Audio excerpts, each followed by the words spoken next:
Zee 24 तास एक पाऊल पुढे। नाशिकमध्ये सुरगाणा तालुक्यामधल्या पळसाणा आश्रमा शाळेमधल्या विद्यार्थिनीवरती सामूहिक बलात्कार झाल्याची घटना घडलेली आहे। 12वी सायन्सच्या या विद्यार्थिनीचे रविवारी अपहरण करण्यात आलं आणि त्यानंतर तिच्यावर जंगलामध्ये नेऊन बलात्कार करण्यात आला।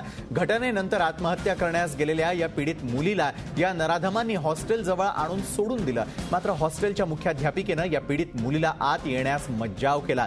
या प्रकरणी मुलीनं सुरगाणा पोलीस स्टेशनमध्ये तक्रार दाखल केलेली आणि त्यानंतर 4 जणांविरोधामध्ये बलात्काराचा गुन्हा दाखल करण्यात आलेला आहे। मात्र या घटनेमुळे नाशिकसह राज्यातल्या आश्रमशाळांची सुरक्षा वाऱ्यावर असल्याचं पुन्हा एकदा सिद्ध झालेलं आहे। दिल्ली पाठोपाठ आता नाशिकमधली घटना। नाशिकमध्ये सुरगाणा तालुक्यातल्या पळसाणा आश्रमशाळेमधल्या विद्यार्थिनीवरती बलात्कार झालेला आहे। 12वी सायन्सला शिकणारी ही विद्यार्थिनी आहे। रविवारी आधी तिचं अपहरण करण्यात आलं, त्यानंतर तिला जंगलामध्ये नेऊन तिच्यावरती 4 नराधमांनी बलात्कार केला। बलात्कार झाल्यानंतर या तरुणीनं आत्महत्या करण्याचा प्रयत्न केला, मात्र तिनं अशी आत्महत्येचं पाऊल उचलू नये म्हणून बलात्कार करणाऱ्या व्यक्तींनीच तिला हॉस्टेलपर्यंत नेऊन सोडलं। मात्र हॉस्टेलमध्ये देखील तिला प्रवेश नाकारण्यात आला। अखेर या पीडित तरुणीनं पोलीस स्टेशनमध्ये धाव घेतली। पोलीस स्टेशनमध्ये गेल्यानंतर या संदर्भातली माहिती तिने दिलेली आहे। 4 जणांवरती सुरगाणा पोलीस स्टेशनमध्ये आता बलात्काराचा गुन्हा दाखल करण्यात आलेला आहे। मुख्याध्यापकानं मुलीला प्रवेश नाकारल्यामुळे देखील कशा प्रकारे विद्यार्थिनी या असुरक्षित आहे हे आणखी एकदा अधोरेखित होत आहे। आश्रमशाळांच्या सुरक्षेचा प्रश्न देखील या निमित्तानं पुन्हा एकदा उघड होतोय। सुरगाणा पोलीस स्टेशनमध्ये या संदर्भातली तक्रार या पीडित तरुणीनं दाखल केलेली आहे। पीडित मुलीवरती 4 नराधमांनी बलात्कार केल्याचं उघड झालेलं आहे। आधी तिचं अपहरण करण्यात आलं। अपहरण केल्यानंतर तिला जंगलात नेऊन तिच्यावरती हा बलात्कार झालेला आहे। नाशिकमधल्या सुरगाणा तालुक्यातल्या पळसाणा आश्रमशाळेतली ही घटना आहे। या संदर्भात अधिक माहिती घेऊयात आमचे प्रतिनिधी योगेश खरे यांच्याकडून।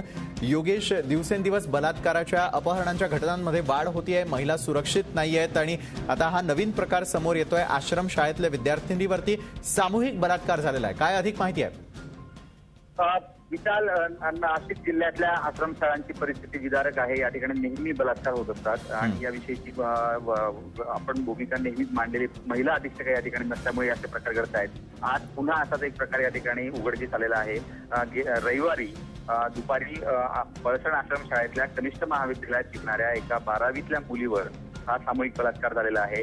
ही मुलगी आश्रमशाळेच्या बाहेर आपल्या काही मैत्रिणींबरोबर बाहेर बसलेली असताना त्या मुलीचं त्या ठिकाणून अपहरण करण्यात आलं आणि त्यानंतर त्या ठिकाणच्या जंगलामध्ये जाऊन तिच्यावर हा सामूहिक बलात्कार करण्यात आलेला आहे। त्या मुलीने एकूण 5 ते 6 जण या ठिकाणी बलात्कार करणारे जे काही आरोपी होते त्यांची नावं पण या ठिकाणी सांगितलेली आहेत किंवा त्यांना ओळखलेलं आहे।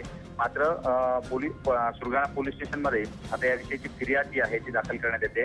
त्यामध्ये सध्या तरी 4 जणांवर फिर्याद दाखल करण्यात आलेली आहे आणि या प्रकरणाचा अधिक तपास आता सुरगाणा पोलीस करतात। योगेश, ज्या प्रकारे आपण माहिती दिलेली आहे आताच की या मुलीचं अपहरण करण्यात आलेलं होतं, मात्र अपहरण केल्यानंतर देखील हॉस्टेलमध्ये ज्या प्रकारे तिला परत घेण्यात आलेलं नाहीये, मग ती फरार आहे किंवा त्या ठिकाणी नाहीये या संदर्भातली तक्रार देखील दाखल करण्यात आलेली नव्हती।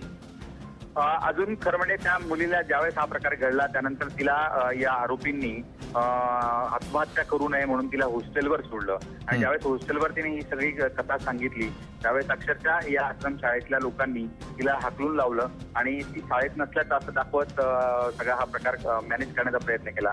मात्र 2 दिवसानंतर या मुलीला अधिक त्रास झाल्यामुळे या ठिकाणी वैद्यकीय खाजगी दवाखान्यामध्ये उपचार करण्यासाठी ठेवण्यात आलेलं होतं आणि तिथून हा सगळा प्रकार उघड झालेला आहे।